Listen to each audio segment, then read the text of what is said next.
Assalamualaikum warahmatullahi wabarakatuh. Bismillahirrahmanirrahim. Alhamdulillahi rabbil alamin. Assalatu wassalamu ala ashrafil anbiya wa imamil mursalin, Sayyidina wa maulana Muhammadin wa ala alihi wa ashabihi an-nujaba'il bararatil kiram, amma ba'd. Kepada para jamaah asabakumullah, alhamdulillahirabbil alamin. Di kesempatan yang insyaallah penuh dengan berkah ini, marilah bersama kita selalu kedepankan rasa syukur kita kepada Allah Subhanahu wa ta'ala atas segala limpahan rahmat, hidayah serta inayah. Kita dapat bermuajah bil wujuh dalam kesempatan yang insya Allah mudah-mudahan Allah memberi ridha kepada kita semua. Dengan ridha itu mudah-mudahan kita selalu dijadikan oleh Allah hamba yang selalu semangat untuk mengerjakan suatu amal kebaikan. Allahumma amin. Salawat serta salam semoga tercurah kepada junjungan kita baginda Rasulullah Muhammad sallallahu alaihi wasallam. Mudah-mudahan dengan kita berusaha istiqomah atas perbuatan-perbuatan yang insya Allah dicintai oleh baginda Rasulullah Muhammad sallallahu alaihi wasallam, dengan harapan ini fa insya Allah mudah-mudahan kita dijadikan sebagai umat beliau yang dicintai di dunia sampai di akhirat kelak. Amin Allahumma amin. Para hadirin wal hadirat, para jamaah rahimakumullah, marilah kita teruskan kajian kita Kitab Riyadhus Shalihin, hadis yang ke-7 dari pengertian ataupun dari tema tentang sabar.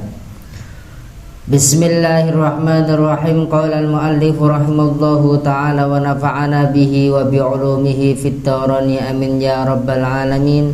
Kama qala syekhuna wa murabbi ruhina. Bismillahirrahmanirrahim.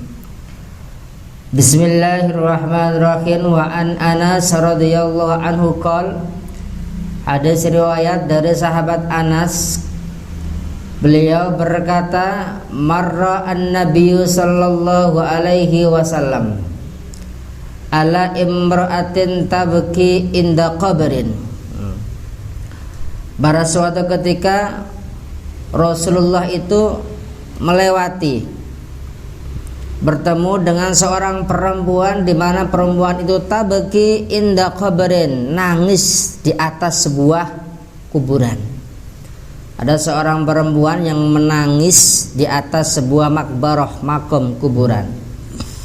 Faqila laha, faqala ittaqi Allaha wasbiri. Kemudian ketika Rasul melihat hal tersebut, Rasul memberitahu kepada perempuan itu, ittaqi, bertakwalah engkau wahai perempuan kepada Allah, wasbiri, dan bersabarlah kamu. Artinya bersabar merelakan kepergian orang yang dicintai tadi. Wakilah yang meninggal adalah putrinya. Dia adalah seorang perempuan menangisi kuburan daripada putrinya.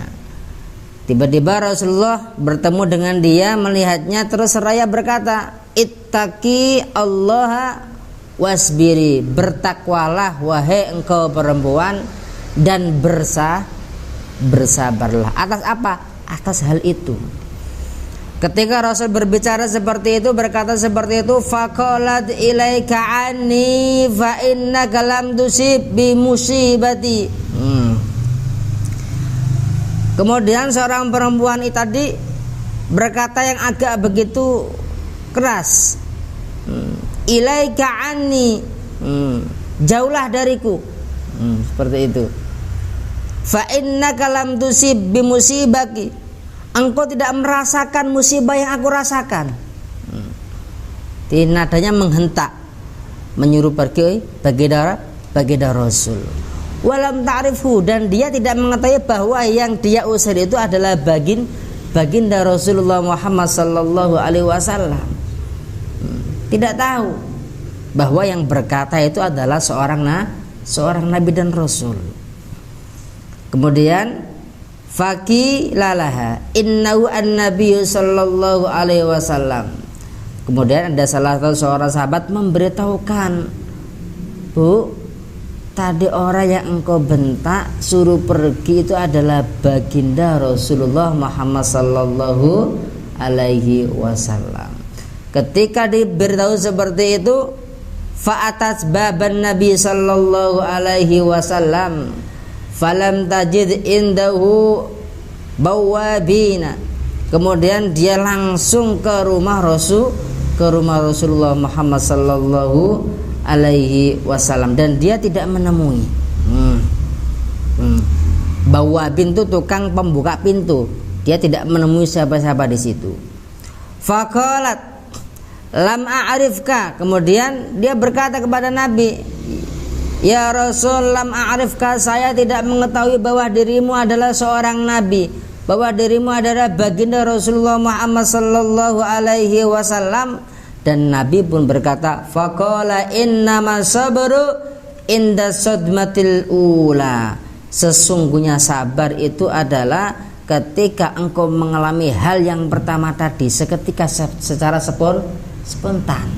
Artinya gini, ketika kita mengalami sebuah musibah, ya kan, ketika kita bersabar, ketika mengalami sebuah musibah, hal bersabar ini adalah langsung tertanam dalam hati. Bukan ketika kita diingatkan bersabarlah, tapi ketika orang-orang berkata seperti itu, kita sudah merasa sedihnya luar biasa, bahkan diomong-omongin, ya kan, seperti itu. Yang lagi adalah buat status, ya Allah berilah aku kesabaran atas musibah ini. Statusnya bagus supaya orang tahu, ya misal, ya kan.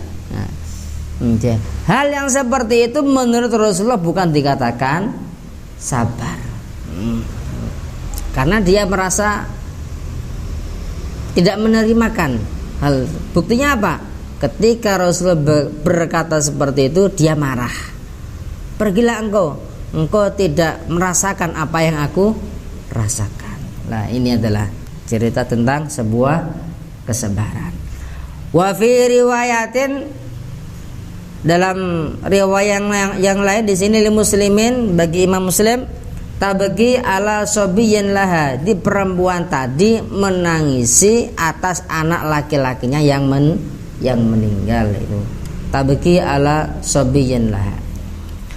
Wa an Nabi Hurairah radhiyallahu anhu anna Rasulullah sallallahu alaihi wasallam, hadis yang ke-8 dari riwayat Abi Hurairah, bahwasanya Rasulullah Muhammad sallallahu alaihi wasallam qala, beliau berkata, yaqulullah, Allah berkata. Ini berarti hadis qudsi. Hadis di mana hadis ini yang langsung dari Allah. Bagaimana? Mali abdi al-mu'mini indi jazaun, tidak ada sebuah pahala bagi hambaku yang beriman, ya kan, indi, di sisiku, jazaun, akan ku berikan sebuah imbalan yang amat besar. Siapakah itu? Idza qabattu sofiyuhu, idza qabattu sofiyahu, ketika aku, qabit itu adalah mencabut, menarik, bahasanya mencabut nyawa lah.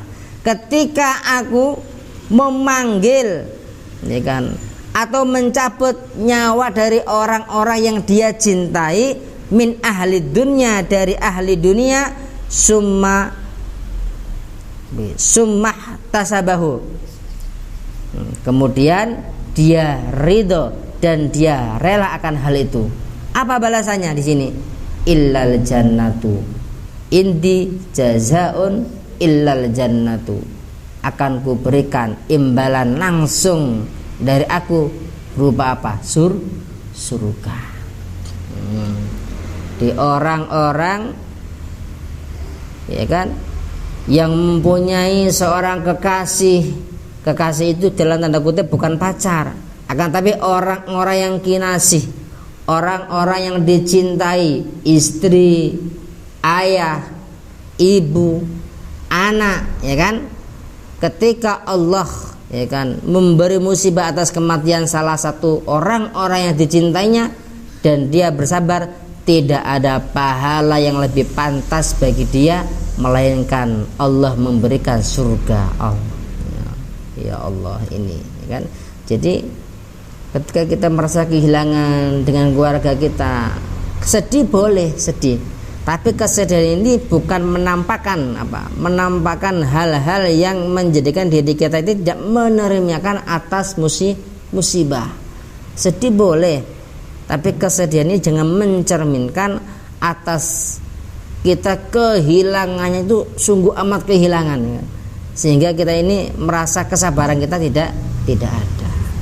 Ini hadisnya di sini. Yang ke-9, wa an Aisyah radhiyallahu anha sa'alat Rasulullah sallallahu alaihi wasallam.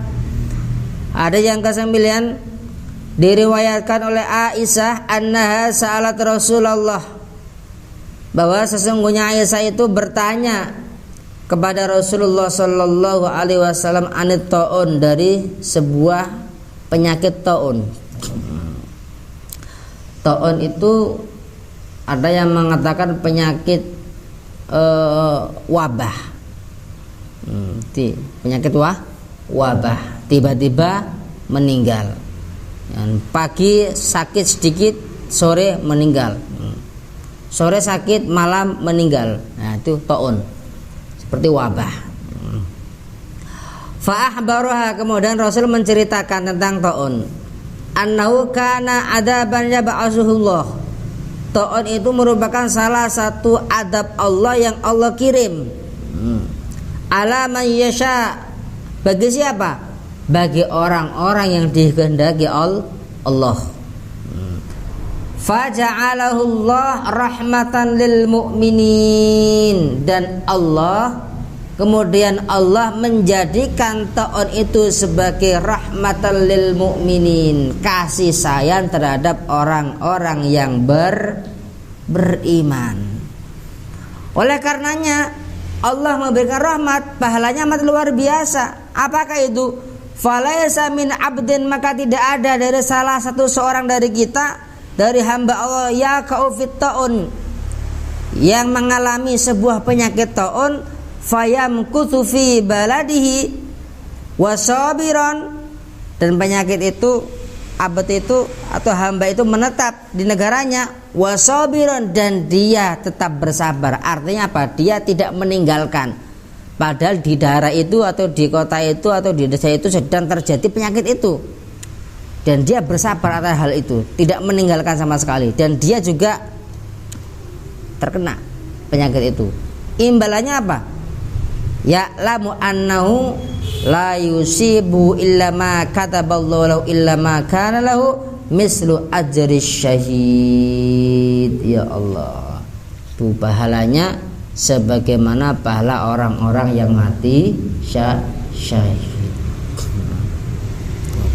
Dulu di zaman Nabi banyak peristiwa-peristiwa hal seperti ini.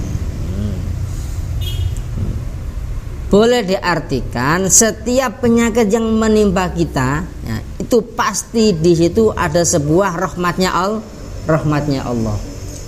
Apapun bentuknya penyakit, pilek, ya kan, apalagi itu sakit gigi, sakit yang ringan-ringan lah, flu, ya. Walaupun flu penyakit yang tidak membahayakan, ya kan, di flu itu Allah mencurahkan rahmatnya kepada kita.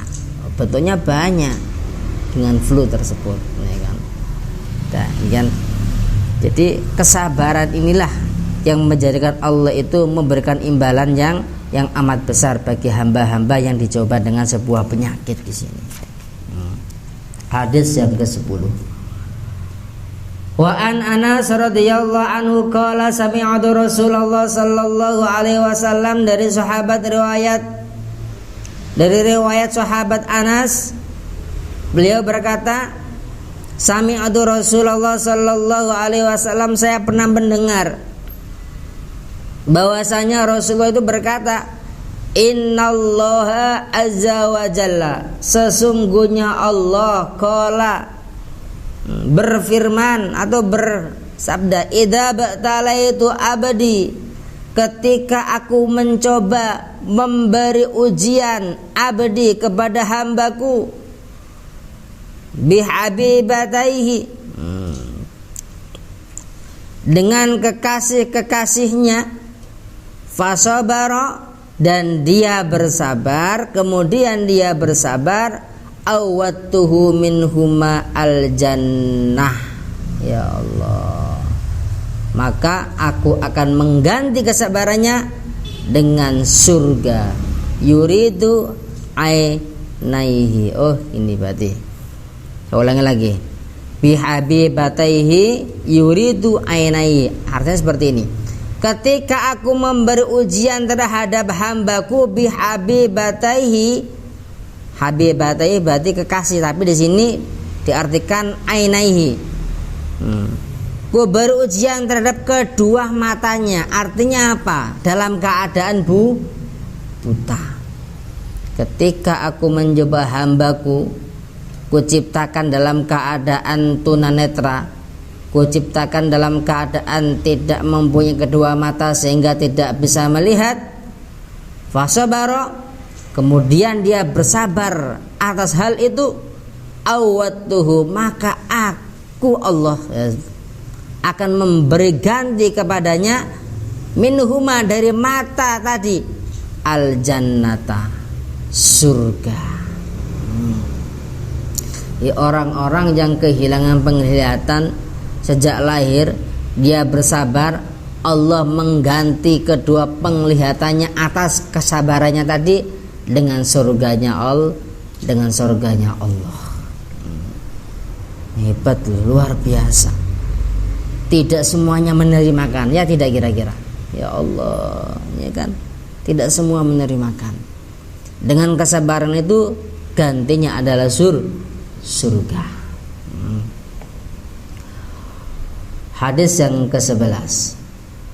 Wa an Atha ibni Abi Rabah qala li Ibnu Abbas radhiyallahu anhuma, ala urika imra'atan min ahlil jannah, faqultu bala, qala hadhil mar'atu sauda atat an-nabiyya sallallahu alaihi wasallam. Pernah pada suatu ketika Rasulullah Muhammad sallallahu alaihi wasallam memberitahu, ya kan, kepada seorang perempuan, ala urika imra'atan, adakah aku tidak memberitahumu, meyakinanmu dengan seorang perempuan yang perempuan itu adalah ahli surga? Fakultu bala, ya. Qala hadhil mar'atu sauda, itulah perempuan mar'atu sauda. Sauda itu artinya hitam. Atat an-nabiyya sallallahu alaihi wasallam, wanita itu mendatangi Rasulullah Muhammad sallallahu alaihi wasallam. Faqalat, dan dia berkata, inni usra'u wa inni atakasyafu fad'ullaha ta'ala lik, qala in syi'ti sabarti walakil jannah. Ada seorang perempuan mar'atu sauda, ya kan, mendatangi Rasulullah dan dia berkata, Rasul, saya itu mempunyai penyakit usra. Usra itu penyakit ayan. Ayan itu apa ya? Penyakit yang serat tiba-tiba. Dan ketika orang terserap penyakit ini, dia tidak sadarkan diri. Wa inni atakasyafu, dan ketika saya itu mengalami hal seperti ini, saya itu telanjang tanpa saya sadari. Ada seorang perempuan ya kan datang kepada Rasul mengadukan hal yang dialaminya. Ya Rasul, saya mempunyai sebuah penyakit ayan bahasanya kalau sekarang apa ya? Penyakit apa itu? Epilepsi. Nah, itulah penyakit itu. Sehingga penyakit ini sehingga penyakit ini menjadikanku tidak sadar diri dan saya telanjang, pasti telanjang. Ketika penyakit ini datang, saya telanjang dan saya tidak menyadarinya. Oleh karenanya ya Rasul, fad'ullah, doakan untukku kepada Allah. Qala in syi'ti sabarti walakil jannah. Ketika perempuan tadi minta doa kepada Rasul agar disembuhkan dari penyakitnya, tapi Rasulullah malah berkata seperti ini, in syi'ti sabarti walakil jannah. Ketika engkau bersabar atas apa yang engkau alami, surga bagimu. Artinya apa? Ketika engkau sabar dengan penyakit itu, surga bagimu. Wa in syi'ti da'atullah, dan ketika engkau menghendaki untuk tetap saya doakan. Ayu afiyaka, supaya engkau sembuh.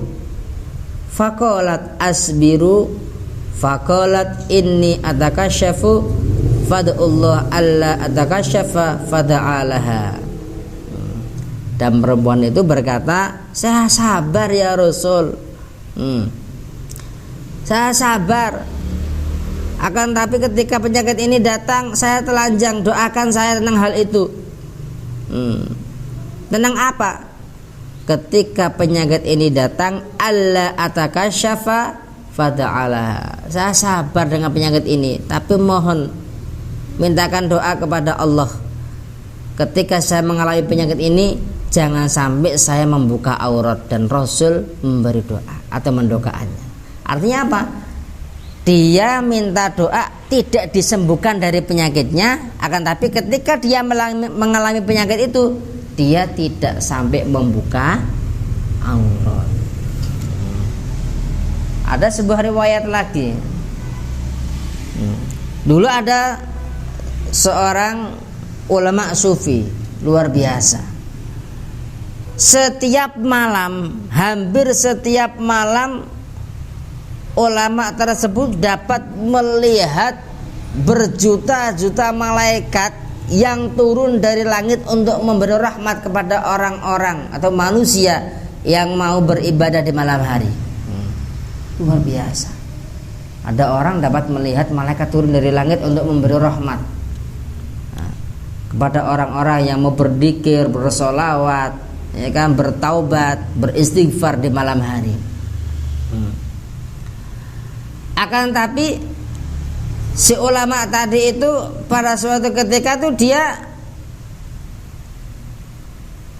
tidak sabar. Artinya tidak sabar itu dia itu sedang diuji oleh Allah dengan penyakit ambien. Ngerti ya? Ambien. Sakit banget. Bertahun-tahun dia mengalami hal itu.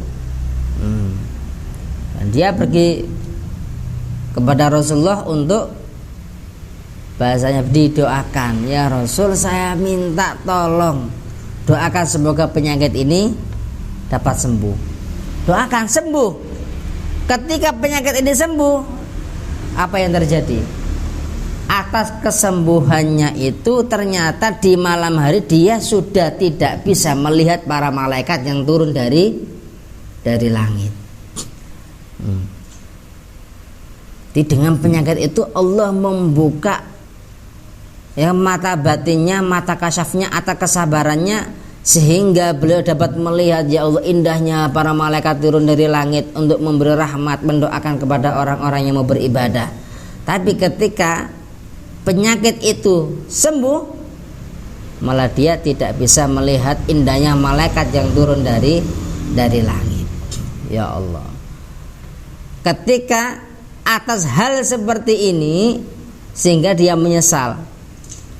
menghadap kepada Rasulullah untuk didoakan kembali supaya penyakitnya kembali. Ada ndak orang sekarang?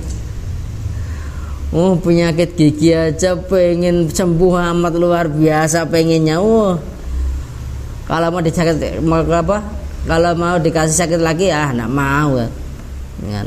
Malah ini kepengen supaya penyakitnya itu dikembalikan, kembali lagi kan? Kembali lagi, dan dia dapat melihat indahnya para malaikat turun dari langit. Lah inilah sebuah rahmatnya Allah yang tersirat dalam sebuah musibah. Apapun penyakit yang kita terima, ya kan, di situ ada rahmatnya Allah. Tapi dengan catatan apa? Sabar. Hadis yang ke-12. Wa ana abi Abdurrahman Abdullah bin Mas'ud radhiyallahu anhu qala ka'anni undur ila Rasulillah sallallahu alaihi wasallam. Diriwayatkan dari Abi Abdurrahman Abdullah bin Mas'ud, beliau berkata, ka'anni undur ila Rasulillah yahki, kayak saya melihat Rasulullah itu sedang menceritakan nabiyan, seorang nabi minal anbiya salawatullah wassalamu, darabahu qaumu, ya kan, kaumnya itu suka memukul kepada nabi itu, fa'admauhu sehingga mengalirkan darah, berani, wa huwa yamsahu ad-dam, sedangkan nabi tadi mengusap darah yang menetes darinya, an wajhihi, dari wajahnya, wa huwa yakul, dan beliau seraya berkata, Allahumma ighfir liqaumi fa innahum la ya'lamun. Ya Allah, ya Allah, ampunilah, berikan ampun kepada kaum-kaumku itu, para pendudukku itu, para umatku itu, fa innahum la ya'lamun. Dia mengalami hal seperti ini karena di ketidaktahuannya. Loh, ini di atas sabarnya para nabi. Wa Nabi Sa'id wa Abi Hurairah radhiyallahu anhuma anin Nabi sallallahu alaihi wasallam qol, beliau berkata, ma yusibul muslim, tidak ada sebuah musibah yang dialami oleh orang-orang Islam min nasobin, dari sebuah keadaan yang membuat dia itu merasa sedih, wala wasobin, dan dari wasob itu adalah penyakit lah mungkin, wala hamin, atau kesusahan yang amat sangat, wala hazanin, ataupun kesedihan, wala adan, ataupun sebuah adan itu adalah penyakit ataupun tersakiti, wala ghamin, gham itu adalah gunda gulana, hatta syauka, hatta syauka berarti walaupun itu berupa duri yang menancap di kaki atau di tangan atau di tubuh. Duri kan kecil ya, sakitnya tidak seberapa, walaupun kita terkena hal itu. Yushakuha, yang duri ini menancap, illa kafarallah, kecuali Allah itu memberi kafar, memberi menghilangkan atau meleburkan dengan hal yang dialami tadi, walaupun hanya tertancap sebuah duri, min khotoyahu, dari segala kesalahannya. Ini tidak ada sebuah musibah yang kita alami, ya kan, kecuali Allah menggantinya dengan sebuah kafaroh, peleburan dari sebuah kesalahan yang pernah kita lakukan, walaupun musibah itu bersifat remeh. Dicontohkan di sini adalah hanya tertancap sebuah duri, sakit sedikit loh. Dengan sakit itu Allah akan mengampuni kesalahan kita. Apalagi yang luar biasa beratnya, diuji ini, diuji itu, tetap sabar, tetap tegar. Tadi yang di atas pahalanya adalah surganya Allah Subhanahu wa ta'ala. Hadis yang ke-14, 15 insyaallah nanti akan dilanjutkan di pertemuan berikutnya. Jadi kita akan membahas beberapa pertanyaan yang masuk pada minggu kemarin.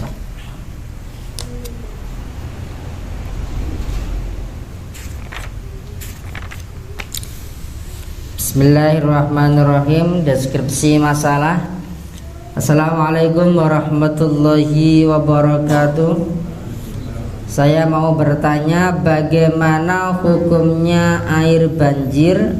Apakah boleh bersuci dengan air banjir tersebut? Yang kita lihat ketika ada banjir kan airnya kan agak keruh, tapi mengalir besar deras. Apakah kita bersuci dengan air itu diperbolehkan atau tidak? Di sini saya memberi sebuah rumusan.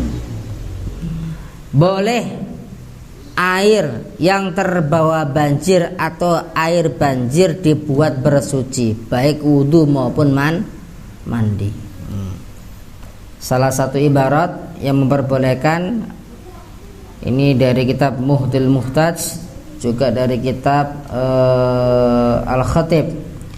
Bismillahirrahmanirrahim. Wa ayyaghtasila aw yatawaddu'a fi ma'is sail. Ya kan? Boleh untuk seseorang dibuat mandi maupun wudu fi ma'is sail, dalam air banjir. Lima rawa asy-Syafi'i, sebagaimana yang diriwayatkan oleh Imam Syafi'i fil dalam kitab di sini, bahwasanya innahu sallallahu alaihi wasallam, Rasulullah sallallahu alaihi wasallam, kana idza sal'asail, beliau ketika melihat ataupun ketika mengalami atau melihat keadaan banjir, qala, beliau berkata, ukhruju bina, wahai para sahabat, keluarlah bersama kami, ila hadzal ladzi, dari kejadian ini. Berarti apa? Banjir. Ja'alahullah tahuran, Allah menjadikan hal seperti itu untuk dapat dibuat bersuci. Boleh berarti tahuran. Fanatahharu bihi, maka kita juga bersuci dengan air itu. Ya Allah, ini salah satu ibarat yang membolehkan. Bahkan ketika kita ditelusuri dalam kitab-kitab fikih itu, ketika kita itu merasa agak begitu kurang yakin, ya kan, syak, ya kan, mamang, ya kan, ragu-ragu, kira-kira air ini suci apa tidak ya, suci apa tidak, maka kembalikan sifat air yang aslinya, yang asalnya. Jadi asalnya air adalah suci, apalagi itu air banjir banyak banget. Itu adalah rumusan dari pertanyaan yang pertama.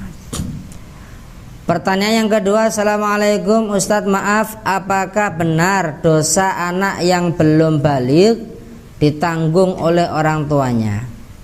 Dan apa hukumnya orang tua yang malas memerintahkan anaknya untuk sholat dengan alasan namanya juga anak-anak?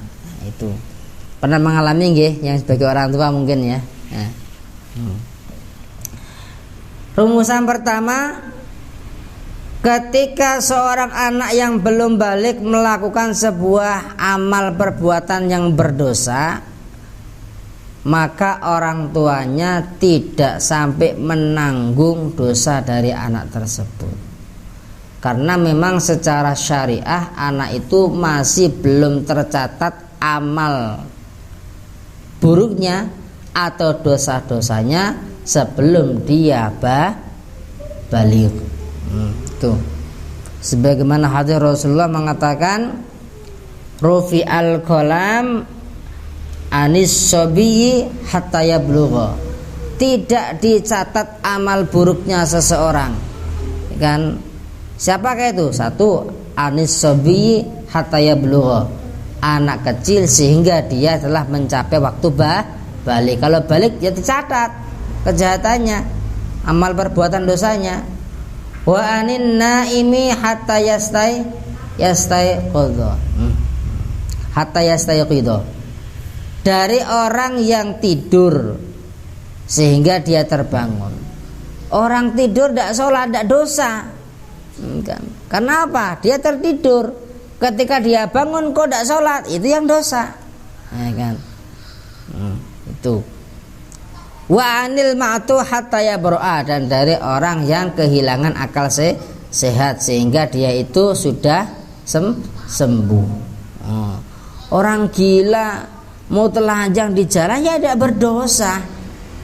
Orang gila nyopet ya tidak berdosa, kan? Karena bagi ketiga orang ini Allah tidak akan mencatat amal perbuatan dosanya. Nah, makanya ketika ada anak-anak ya kan yang melakukan sebuah amal perbuatan yang tidak pantas, yang berdosa, maka orang tua tidak menanggung dosa dari anak-anaknya, ya kan? Karena anak-anak itu yang belum baligh itu memang belum tercatat amal buruknya. Lah bagaimana seorang orang tua yang membiarkan anaknya bermalas-malasan tidak sholat, dibiarin, tidak diperintahkan sholat ataupun tidak diperintahkan untuk berbuat baik karena dia merasa wong masih anak, tidak mengarahkan sama sekali. Di sini ada sebuah kewajiban di mana orang tua itu walaupun anak itu memang belum, ya kan? Anak itu memang belum tercatat amal buruknya, ya kan?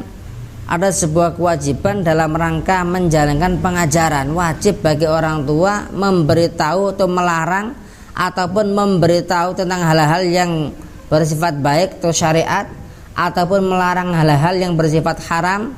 Wajib hukumnya untuk mengajarkannya. Berarti ketika ada orang tua yang acuh tak acuh, berarti apa?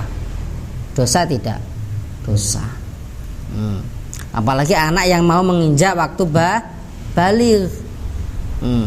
Ganti dosanya orang tua yang membiarkan anaknya tidak oh ini barang yang bagus, oh ini yang tidak baik, ini yang berdosa, ini yang wajib, ini yang haram.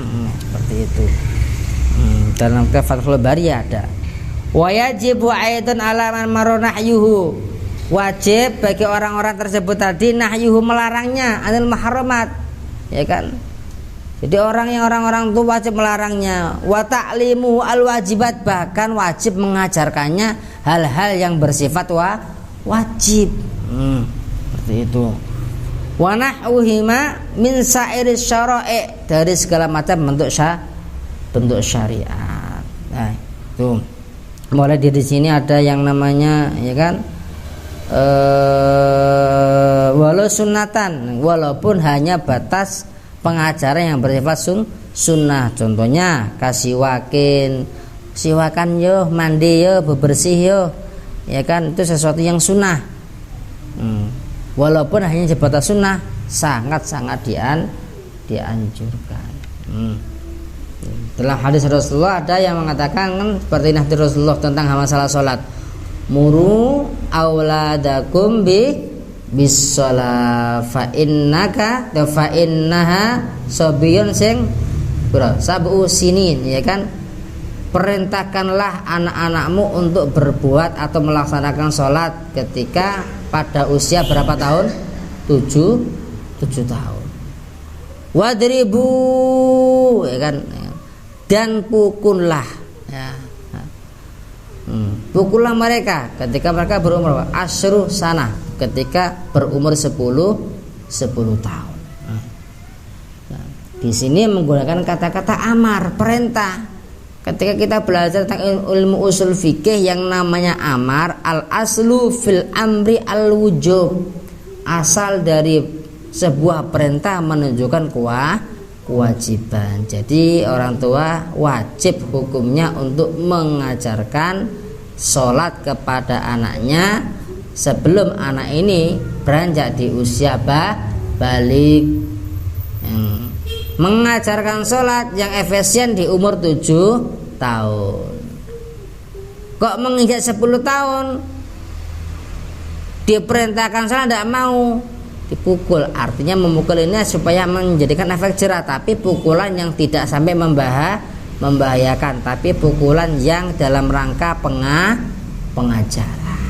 Nah, ini hal-hal yang perlu kita sikapi bersama, hal-hal yang perlu kita cermati bersama untuk masyarakat banyak, bahwa tanggung jawab orang tua itu amat luar biasa beratnya. Wa kullukum ra'in wa kullukum mas'ulun an ra'iyati.